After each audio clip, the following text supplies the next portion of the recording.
పశువుగా వచ్చి మన ప్రాణాన్ని రక్షించడానికి అడ్డుపడినటువంటి ఏకైక నిజ దేవుడు, ఏకైక లోక రక్షకుడు, ఆయన పేరు నజరేయుడైన యేసు.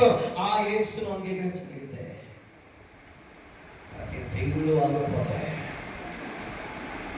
ఆ ప్రభుని అంగీకరించగలిగితే నాశన కూపాలు ఆగిపోతాయి, పాతాళపు ద్వారాలు మూయబడతాయి. ఆమె చెప్పండి గట్టిగా, హల్లెలూయా, గట్టిగా చెప్పాలి, హల్లెలూయా, హల్లెలూయా.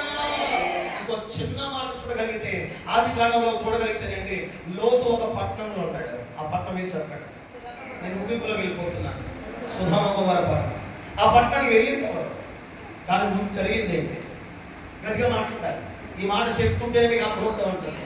ప్రభు వచ్చి ఆది కాండం 18వ అధ్యాయంలో చూడగలిగితే, ప్రభు వచ్చి ఆహారం భుజించి వెళ్ళిపోతున్న సందర్భంలో మరలా వెళ్ళిపోతున్నటువంటి అబ్రాహాము దగ్గరికి ప్రభు వచ్చి ఒక మాట చెప్తాడు, నేను చేయబోయే కార్యమును అబ్రాహాము చెప్పకుండా నేను చేయను.